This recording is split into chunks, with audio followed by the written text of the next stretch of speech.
Hello ladies and gentlemen, welcome to a overview for our heroes, as well as later on we'll build our villains, or at least a villain, for our heroes.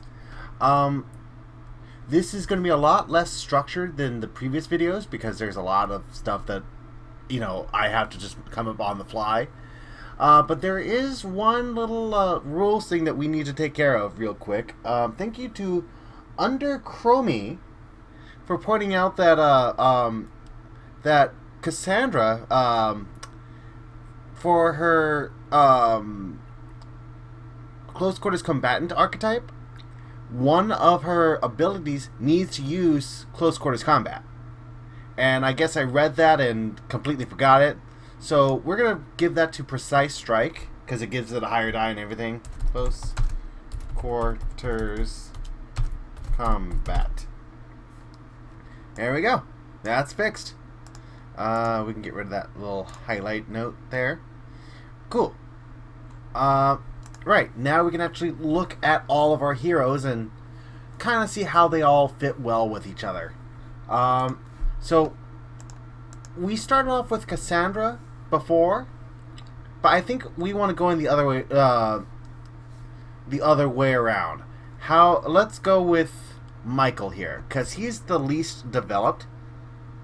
He is our team leader by proxy of not being the guy who butts heads with anyone, and also being our self-insert. So he's the guy that people look to be the moral compass. That's why he's the leader. I don't even have a hero name for him. I just have Michael. Like everyone else, I have Samuel Sludge, I have Mark Officer Jones, and I've got Cassandra Loup Garou Guadalupe. But I've just got Michael for Michael. I don't have anything fancy for him. Physical attributes, nothing outwardly remarkable. Male in his 20s, average height. He brown eyes, blonde hair, tan skin. Costume equipment. I thought this was funny. For equipment, he's got a glass orb. He knows it doesn't do anything, but others seem to think so. It's not quite a security blanket thing because he knows it doesn't do anything. It's more theater for other people. It's like he holds it up like it's gonna do something, then turns around and smacks someone. In all seriousness, though, because we already know that Cassandra is the one that goes around looking for people. How does Cassandra find Michael? Michael... See, this is the problem of not having Michael being very well fleshed out. So, we need to actually give Michael a personality beyond just the self-insert. Or at least a background. And I'm not talking about unremarkable. Well, I mean, it's going to be an unremarkable background, but still, what makes him something to pick out over everyone else? So, I'm thinking Cassandra grew up with her tribe, but she wasn't homeschooled, so she knew Michael from school. And was good friends with Michael. And Michael, meanwhile, when he graduated high school, he was looking for applications to college and found a mystical college by complete accident. They were impressed that they were found by him, so they decided, you know what, sure, come on in. And they taught him a few magical tricks here and there. So he walked into this on a scholarship, pretty much. So when Cassandra was looking for people of power to help guide her, Michael said, well, I mean, I'm not your... because Michael didn't know that she was a werewolf. he didn't know that at all until like after he learned that magic is real. So when he saw that his friend is a werewolf, is like, well, I'm not your tribe leader or anything, but I mean, I can show you some of the stuff that I'm learning from this school. So that's how he gets brought into the team. In fact, I think he's the first one to be brought into the team just because of their closeness. Okay. We already know, moving on, that Mark, Officer Jones, brings sludge into the mix because Officer Jones is looking for a way to help cure sludge. Which, by the way, for sludge's physical attributes, I put down globs of nuclear energy, slow evolve him at times. Up close, he looks almost gooey. Costume and equipment, a rain jacket to keep gunk off things. No jacket when he's stealthing. Which means that, like, even though he's trying to not leave a trail behind, some of the radioactive gunk gets left behind. So, like, after he's already been in and out, you can if you look, you can see some tracks. Like I said, worst stealther ever. And for Officer Jones, I put down that he kept his detective hat from his detective days, so he wears that when he's out and about heroing. That might, both the rain jacket and the goo and the detective hat might change, especially since I think the goo may be a little too much. But yeah, so Jones is helping Sludge look for a solution for all the nuclear stuff on him. I'm thinking Luke Guru has a run-in with Sludge, thinking that he's a baddie. And Officer Jones stops her and says, no, he's not trying to pollute everything. It's just an unfortunate accident we're trying to get him help for. She's like, well, okay, fine. If you're really going to try and help him and try and cure this, then you won't mind if we help you too. It's like, wait, you can help us? Well, I mean, we can try. Okay. So that sounds like a great setup for how this team knows each other. And Michael, of course, is like, yeah, let's help this guy. Let's cure him. And also, who are you, Mister? You have a badge, but you're not an officer. What's that about?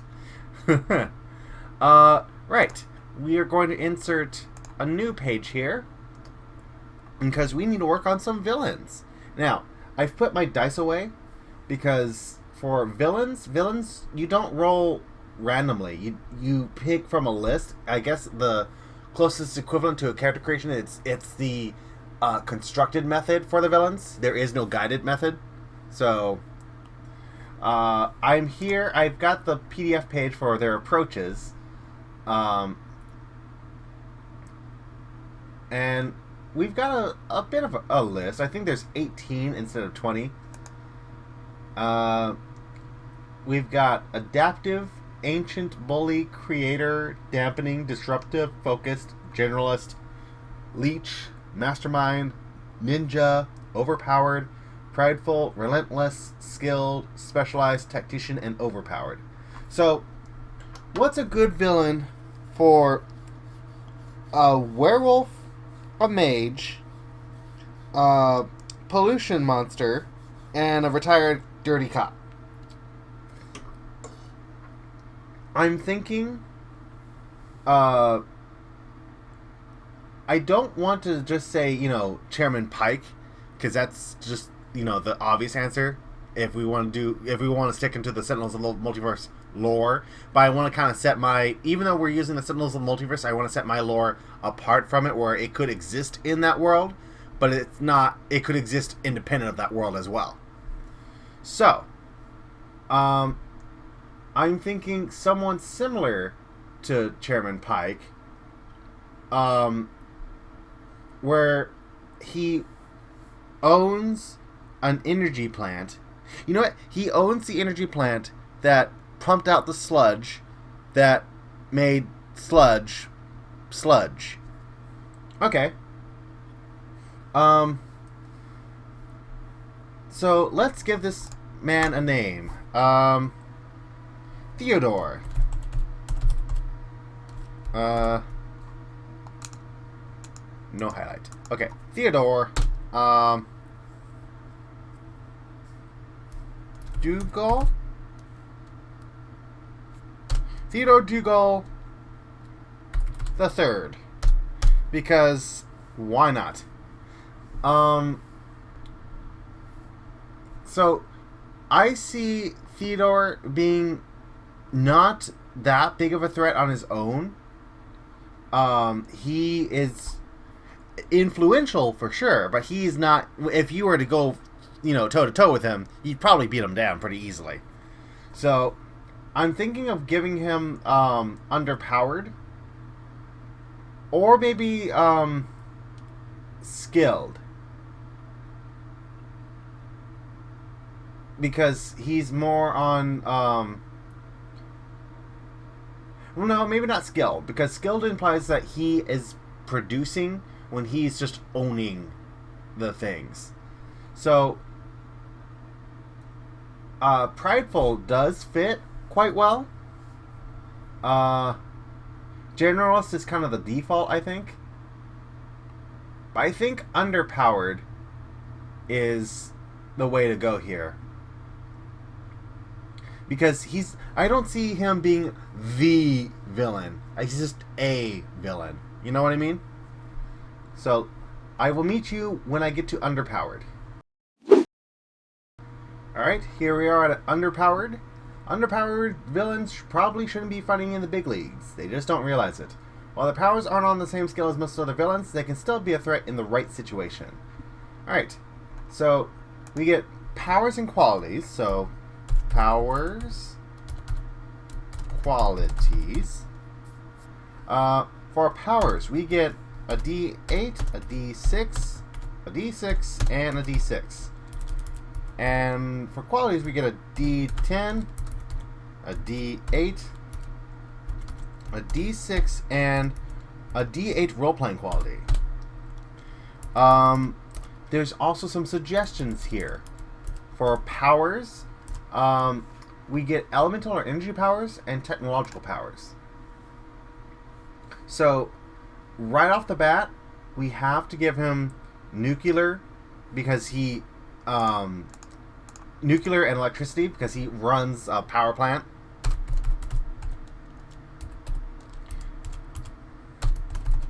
I'm putting those both at a D6.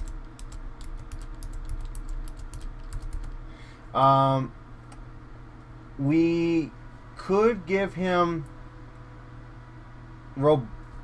gadgets at a D8. I don't want to give him inventions, because just because he owns a patent on them doesn't mean he knows how to create them. Which means we still need one more power at a D6. I think we go off the suggestion powers and give him something else like intuition or presence at a D6. Let's give him presence. He's got a force personality. It's not too otherworldly, but it's enough for him to like glower at the his henchmen and go do that thing. Okay, qualities. The suggestions, we get banter, conviction, criminal underworld info, and technology. Well, technology, yeah. We'll give him technology at a D8, because he's got to know what he's talking about when he talks about his property. And I can see conviction. Let's give him conviction at a D6.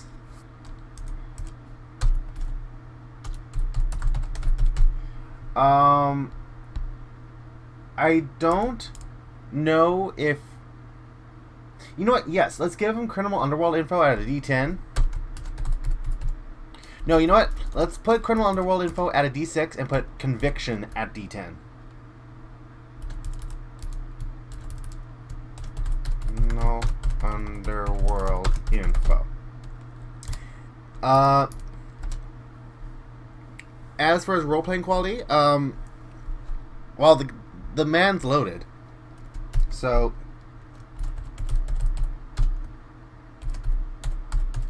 Wealthy mogul.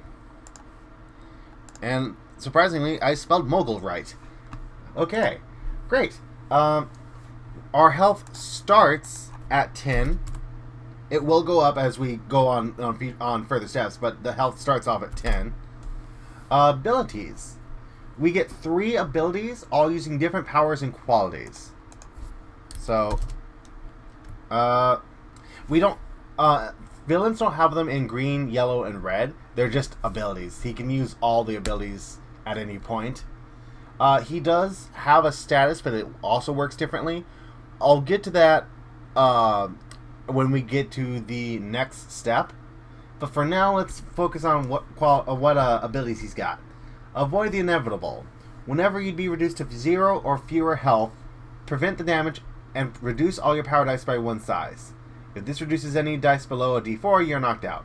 I don't think he has a way to extend his life. I'm aware that health in this game is not necessarily how much blood is in you, but it's also like your willpower and determination, all that smooth jazz. But I don't think he has a way to regain his resolve, or his health, or his vitality, or whatever you're calling it, after it's run out. Do not underestimate me. Attack using power. Use your max plus mid dice. Take irreducible damage equal to your min die. If you roll doubles, you cannot use his power again for the rest of the scene. I could see him tearing himself apart if he's, going toe-to-toe with a hero. So, do not underestimate me. And we'll say that is with Conviction.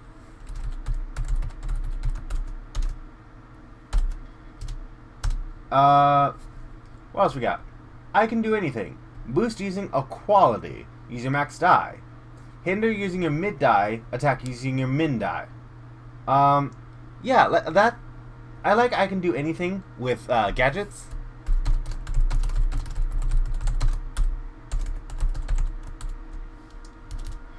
What else we got? Last ditch effort. When attacked, defend yourself by rolling your single power die. If your roll reduces the damage to exactly 0, recover health equal to the damage reduced. Boost using that amount, and hinder the source of the attack using that amount. That's a bit too luck-based for him. Speaking of luck-based, the next one is luck or genius. Attack using power. If you roll doubles, add the value to your attack. If you roll triples, add all 3 dice to your attack. And we're going to say no. But finally, still a threat. Attack multiple targets using quality and use your mid die. Defend against all attacks against you until your next turn using your min die. I like that for him, especially since that's the last one left, so that's kind of what we gotta take. The question is, do we want to... What quality do we want to use that with? Do we want to use that with nuclear? Where he actually pulls out like a nuclear weapon of some sort? Okay. Still a threat with nuclear. And now that I think of it, maybe D6 should be one of his D6 powers should be signature weapon instead of presence. So signature weapon, and we'll say that's his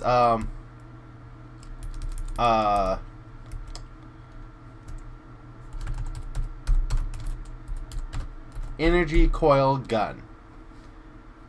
Yes, I like this. In fact, instead of signature weapon, I'm just going to write down energy coiled gun, because that makes a bit more sense. G coil gun. There we go. Alright, I will meet you, actually no, it's just on the next page, so it's not too much of a load. We get an archetype. What kind of archetype is he? Is he a bruiser? Is he dormitable? Or, dormitable. I try to read two things at the same time, excuse me. Is he a bruiser? Is he a domain villain? Is he formidable, fragile, guerrilla, indomitable, inhibitor, inventor, legion, loner, overlord, predator, squad, or titan? Well, we can rule out bruiser, formidable, gorilla, indomitable. You know, we can rule out a lot of them. But the real question is, I don't think he's an inventor. He might... Do we want to say he's fragile? Do we really want to make him, you know, underpowered and fragile? Is he that, like, pathetic of a villain? No, because he still has to be somewhat of a challenge to the villain, to the heroes, I think. I think we make him either an inhibitor, an inventor. Well, maybe not an inventor, because he again, he doesn't create his own things. We could be an overlord where he relies on his henchmen to do all the things. So we'll take a look at inhibitor, but I think it's going to be overlord. I'll meet you at inhibitor. Okay, so we're going to assume that we're going with inhibitor. We're going to look at overlord later, but let's pick this out as if we were going with inhibitor, just for right now. Suggested approach pairings. It suggests it with dampening and focused. Inhibitor villains take advantage of heroes' weaknesses and creating weaknesses where none exist. Inhibitor villains track their status based on the number of heroes who have penalties. So if 3 or more heroes have at least 1 penalty, it's a status of D10. If 1 or 2 have a penalty, it's a D8. And if no heroes have a penalty, it's a D6. It increases his health by 10, and we would choose 2 of the following abilities. Area Suppression. Hinder using power against multiple targets and use your max die. Attack one of those targets with your mid die. Okay. So that's hindering some multiple people and attacking one person. Okay. Overwhelming Siphon. Each hero loses health equal to the total penalties on them. Recover the same amount of health. Remove those penalties. I don't think he is able to suck out the energy to heal himself. So that's a no on that. Targeted Drain. Hinder using power and use your max plus mid dice. Or use your max dice and make it persistent and exclusive. Now, I can see that, where he shoots a glob of nuclear energy at them, and it hinders them. Tethered Life. Hinder using power. The penalty is persistent and exclusive. As long as the penalty is in play, reduce the damage dealt to you by 1, and whenever you're dealt damage to the target with this penalty, it takes 1 irreducible damage. No, because that implies a Mystic Bond. Twisted Fate. Select a nearby target. Either turn all bonuses on that target to equivalent penalties, or move a penalty from that target to another target that you can see. I don't think so. So far we've got Area Suppression and Target Drain. But the last one is Upper-Handed Strike. When attacked by someone with a penalty you created, defend by rolling your single status die, and the attacker also suffers that much damage. I'm not sure if I like that. Tell you what, I will meet you at Overlord, because that's probably where we're going to go. Alright, we're here at Overlord. Suggested approach pairings. It suggests you having Creator, Mastermind, and Tactician. We don't have any of those, that's fine. Overlord villains rely on their number of forces, groups of minions and lieutenants, at their command in the same scene. Count the number of minion groups and individual lieutenants loyal to the Overlord in their scene to determine their current status. If they have 9 or more minions, it's a D12. 5 to 8 minions, it's a D10. 3 to 4, it's a D8. 1 to 2, it's a D6. And no minions, it's a D4. They get 15 extra health, and they get 3 of the following abilities. Which, just glancing at them, I haven't read them fully, but glancing at them, I think they're much more fitting. By my command, boost using quality for all your minions until your next turn. Boost using, like, technology or conviction. I think that would work really well. So by my command, yeah. Get back in there. Reroll any number of minion saves against the same attack. Reroll any number of minion saves against the same attack. Oh, that's a reaction. Okay. Give me a strength. Roll all your minion dice and combine the result to boost. Attack using power and use that bonus. So it's like an all-for-one thing. That's funny. Look out, boss. Redirect an attack to one of your minions. Okay. So far, by my command and look out, boss. Rapid deployment. Use quality to create a number of minions equal to the value of your max die. The starting die size of those minions is the same size as your min die. Okay. So he's getting more minions. And form up. Attack using power and use your max die. Defend against all attacks against you until the start of your next turn using the number of your minions. Defend against all attacks against you until the start of your next turn using the number of... Oh, okay, so the number of his minions is defense. Okay. So, I'm thinking by my command, look out, boss, and rapid deployment. So, by my command, with conviction, look out, boss. That's a reaction, so it doesn't need anything. Or it doesn't need anything because it does not need anything because it's a reaction. But it's a reaction, and it just happens to not need anything. Excuse me. There. Form up. Or no, rapid deployment. Rapid deployment.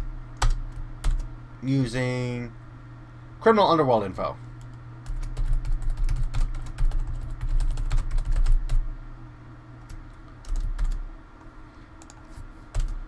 Okay.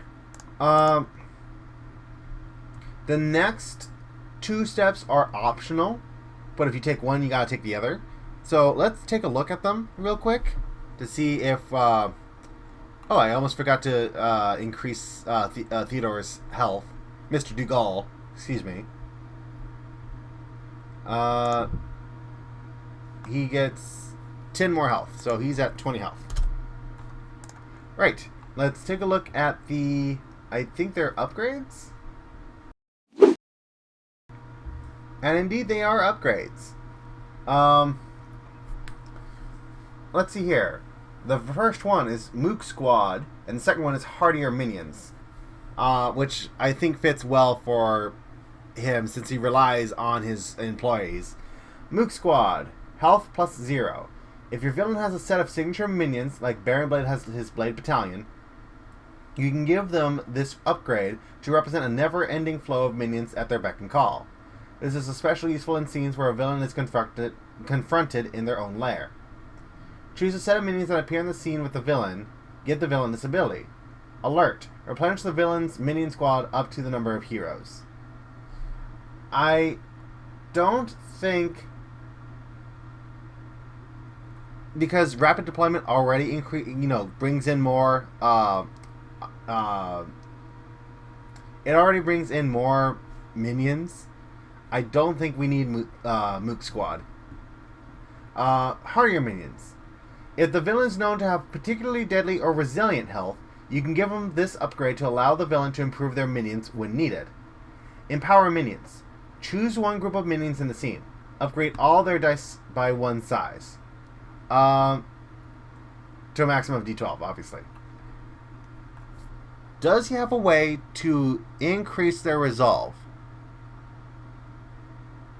He could beef them up with nuclear energy, but I think we're kind of leaning on that like a crutch. He could just say, hey, I'll pay you more if you hit harder. As funny as that is, I don't think we need to do hardier minions. What else we got? Group fighter? No. Villainous vehicle? These are things like tanks of war, like conquering starships. I don't think that this is like a sick ride. I think it's an outright weaponish vehicle, so we don't need that. Power upgrade? I don't think so. Quality upgrade? It could be any quality except for the role-playing quality, so no. Defense shield? No. Calming aura? No. Power dampening field? No. Defense shield does what you think it does. Calming aura sets the hero's zone to green, regardless of where it normally should be. And power dampening field sets all their dice down by a step. So I don't see him having any three of those. And the last one's brainwashing zone. So he doesn't have any of those. So that means he does not have a mastery, which is the last step. Because the upgrade in the mastery are optional, but if you take one, you take the other. So if you don't take one, you don't have the other. You know what I mean? Then again, I just happened to glance at the villainous mastery, Master of Profitability. If the villain has access to great wealth or other resources, automatically succeed at an overcome to leverage those resources to get richer, no matter who else pays the price. So tell you what, for the sake of needing the villainous mastery, he's going to take that minion one, the first one. I forget what it's called. Let me scroll up to it. I have to remind you how long it takes to load these pages, don't I? Sorry about that. But we're almost there. It's just like 2 pages. Mook Squad. Okay. So we'll give him Mook Squad, which gives him the ability Alert and does not increase his health. Okay. That's what I was most looking for. Scrolling back down. Master of Profitability. Yes. Okay. So give me a quick second to type up Theodore, and then we'll look him over and then build one more villain. So a little update as I'm writing this down. Do not underestimate me, and Stellar Threat use qualities instead of powers, and I can do anything uses a power instead of qualities. I've switched those around, so do not underestimate me uses an energy coil gun. I can do anything uses technology, and Stellar Threat will use conviction. I will meet you back, or no, you know what? It'll use it'll use conviction. I'll meet you once I actually have everything typed up, but I don't know how I got those mixed up. Alright, so we've made Mr. Dougal all typed up, all nice and tidy. His health is at 20 plus the number of heroes times 5. So, that's variable. So if it's against our heroes, which we need a team name for, by the way. What if it's against the heroes that we've made? Then it would be 5, 10, 15, 20. It would be 40 health for Mr. Dougal. He does have Alert and Rapid Deployment and Alert, which brings out minions in 2 different ways. So a little bit of redundancy there. That's okay. He's not meant to be the powerful villain. I think that's what we're gonna make next. After Mr. Dugall. Yes. Okay. So I'll meet you back at the top, and we'll start again. All right, we're back. So I'm thinking our next villain is more mystical focused. Perhaps someone at that magic school that Michael's going to. Like a professor that doesn't that maybe the professor saw Michael as just a pawn, so he's the one who is manipulating him to come into the school, gave him a few charms, and wants to use him for some nefarious purpose. Because he can't use someone else because that would be too suspect. But if you just grab some guy off the street, then who would really care in the magic community, right? Okay. So, what kind of approach does he got? We got adaptive ancient bully. You know what? He's skilled. He's skilled in the ways of his arcane arts. So I'll meet you at skilled. Skilled. Skilled villains have a particular set of skills that give them broad options for completing their sinister schemes. Before we move on, let's give this professor a name. Professor Dietrich? Professor Dietrich. I like that. Okay. We can copy some of this from the last villain. Health 15. We get some powers. We get 3 powers, a D10, D8, and a D6. 10, 8, 6, and we can delete that.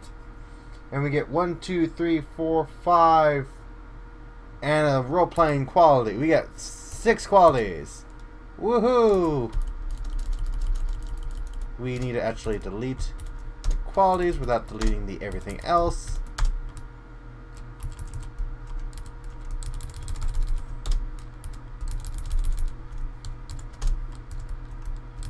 Sorry about this. A lot of click, clack, clack, clack off my keyboard. Right. D10, D8, D6. D10, D10. D8. D8. D8. 1, 2, 3, 4, 5. And a role-playing quality. D8. Okay, so powers, intellectual powers and technology powers. I don't think we're gonna go with technology because, unless you want to say like his magic, like potions and such count as gadgets. But I think inventions definitely counts. So we'll give him a D6 in inventions.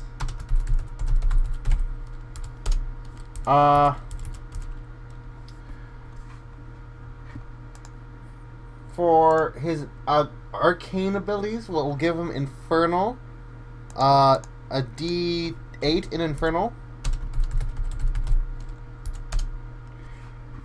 And a D10 in intellectual power. You know what? Let's give him awareness at D8 and Infernal at D10.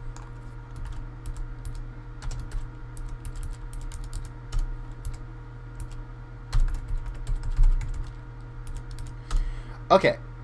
Before we move on, want to make this so that way it's independent of the Sentinels lore, but I also want it to be able to fit in the Sentinels lore. So we should address the fact that Christopher and Adam have said that if you know magic, you don't want to teach magic because it leads to a lot of like sacrifice and hardship. I'm thinking that this school is not a very good place to go to. People who are in the magical community know that it's not for pleasant people, but Michael's not of the magical community. He's just a pawn. So, of course, he was just brought in off the street. Okay. So that settles that. The reason why this exists is because it shouldn't exist. Right. And anyone in their right mind and knows what they're talking about doesn't want to go here. Moving on. Qualities. We've got a D10, D10, D8, D8, D8, and a D8 role-playing quality.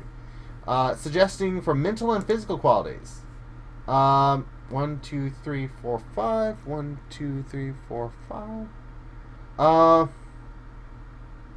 I'm thinking we just take all the mental qualities except for creativity.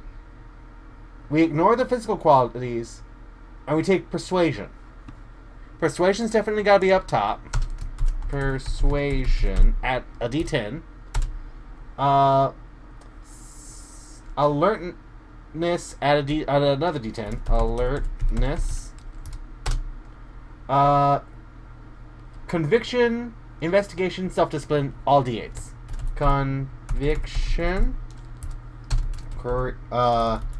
Investigation, self-discipline, and we get a role-playing quality.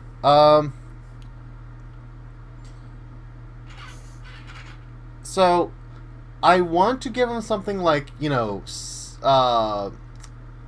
serpentine tongue or twisted lies. Well, that's basically persuasion. So we don't need to do that because we already have it. We could give him the quality of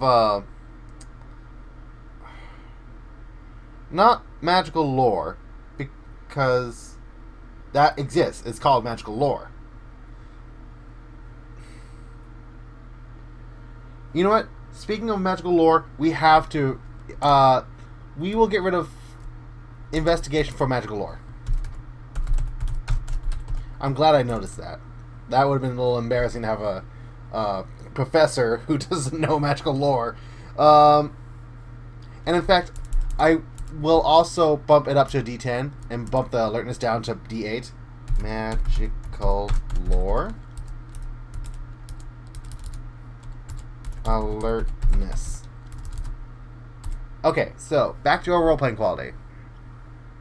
We could give him...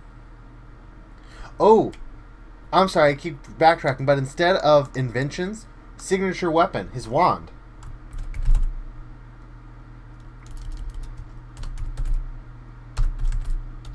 His dark oak wand.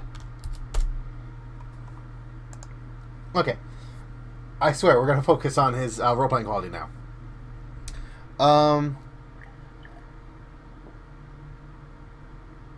Maybe he's got a familiar? A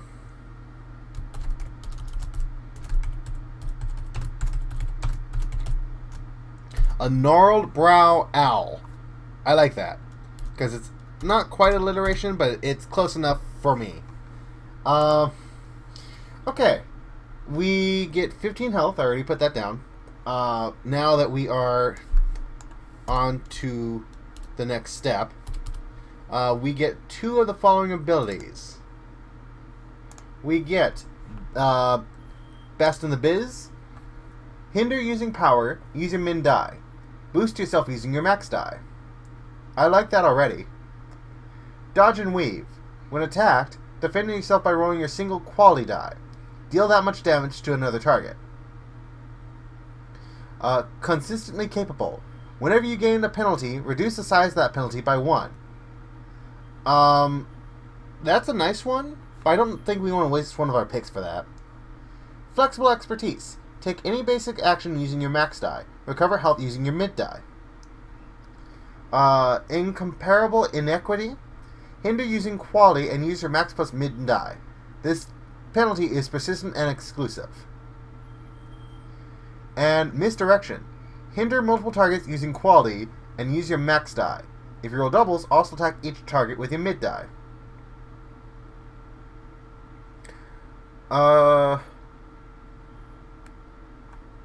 So we're definitely taking best in the biz.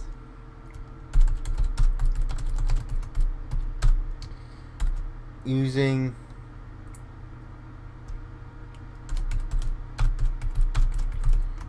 Dark Oak Wand. That's power to power. Yes, okay, I got it right this time. And incomparable inequity. I think so. Yes.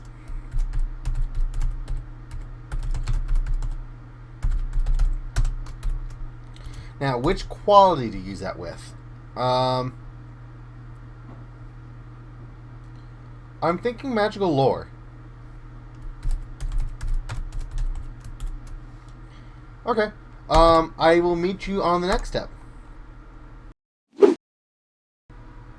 I'm back, and I just realized what Professor Diedrich's goal is. He is the one who wiped out the werewolves, that werewolf tribe, and he thought he had them all, but then noticed, oh, there's one left, and this one happens to be her friend.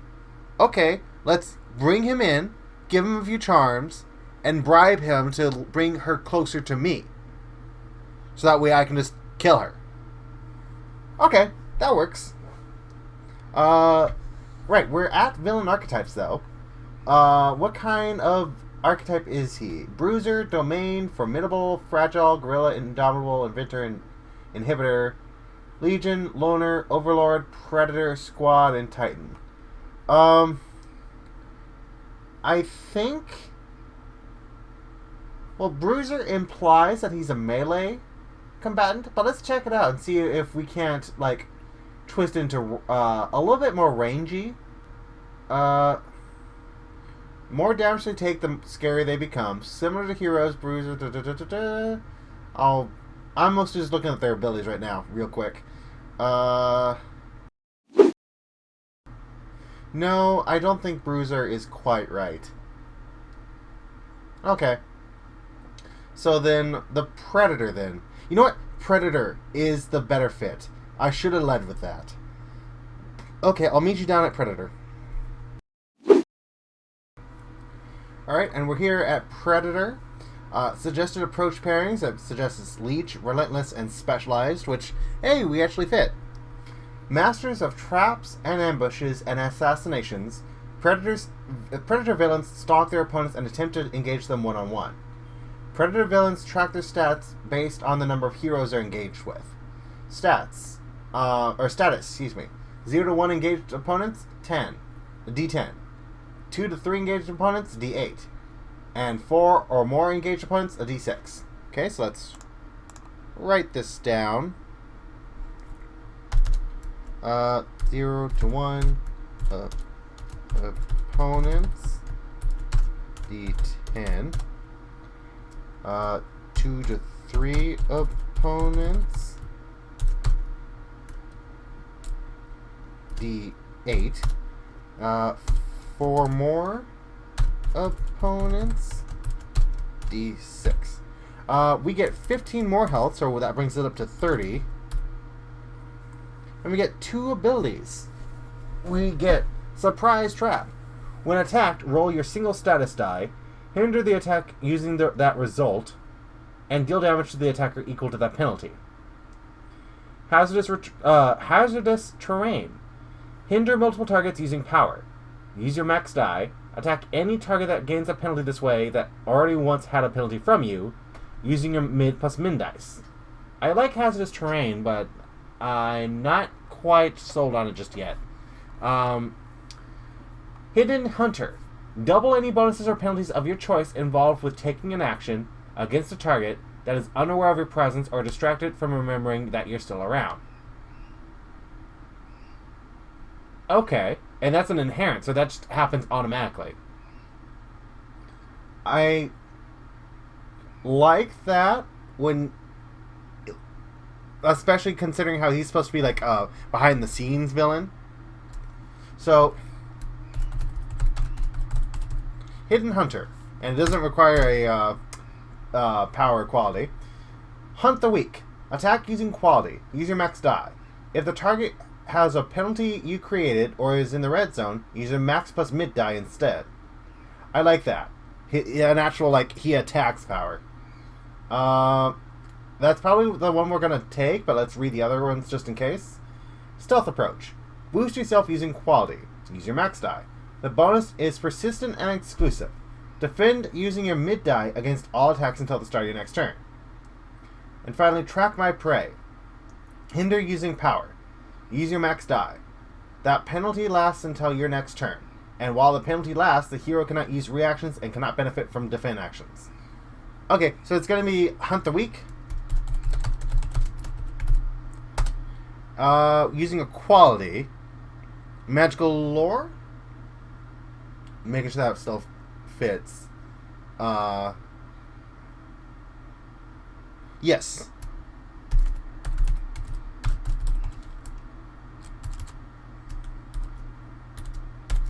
Okay. So yeah, we will skip on down to the next step. Upgrades. He doesn't have any mooks or minions to speak of. He's not a group fighter. He doesn't have a villain's vehicle. We could give him a power upgrade. Power upgrade would increase all his power dice by 1 size. And also give him plus 20 health. We could give him a quality upgrade, which is the same thing but with qualities.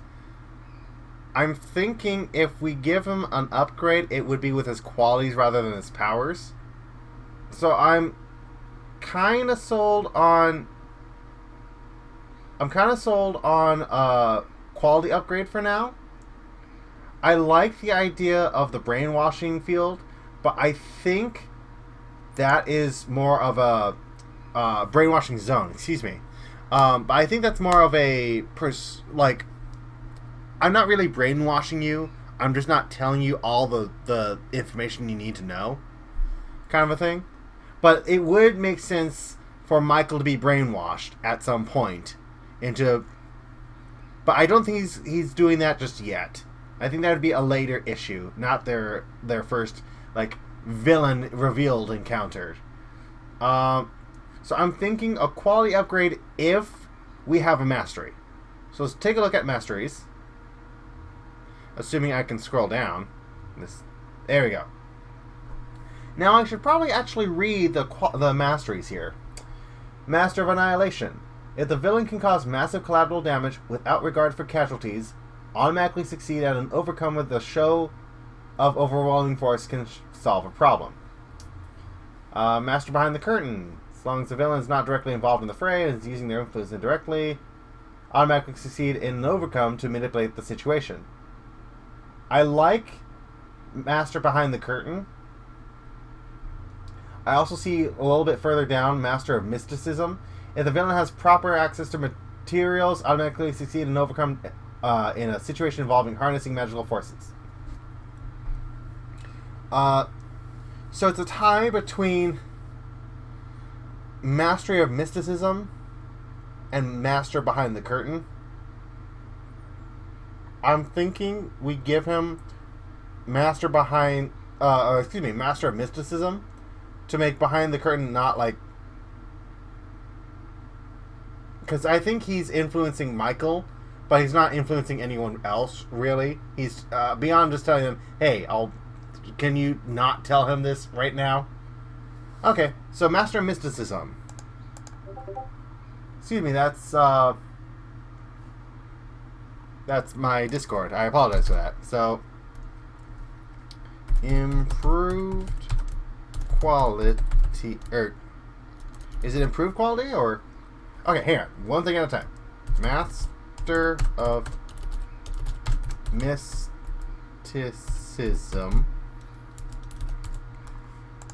And is it quality improvement or improved quality, or I forget how it's spelled.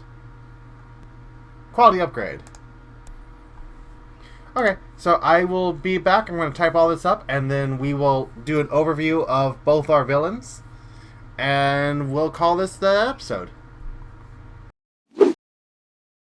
So we have Professor Diedrich typed up.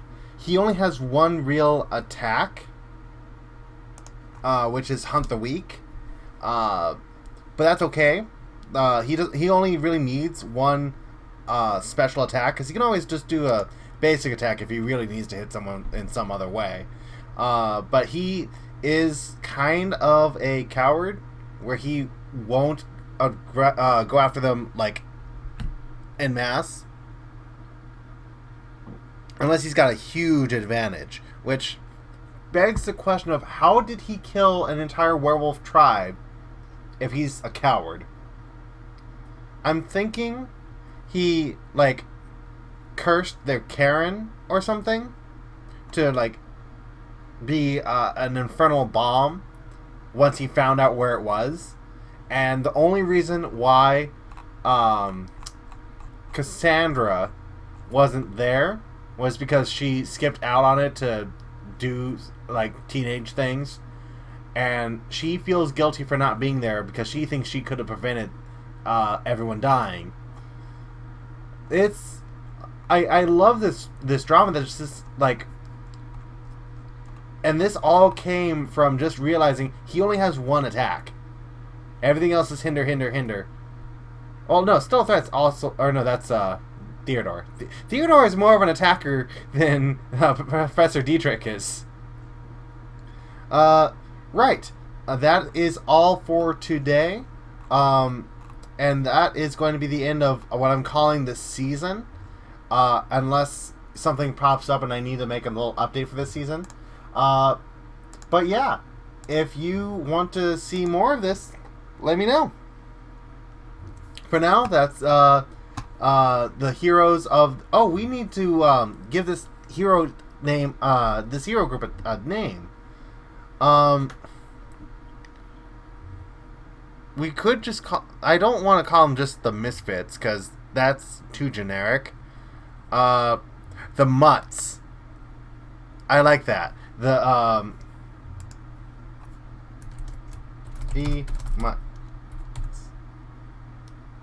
Mutts. The Mutts of Memphis. I like this. They're in the middle of Tennessee.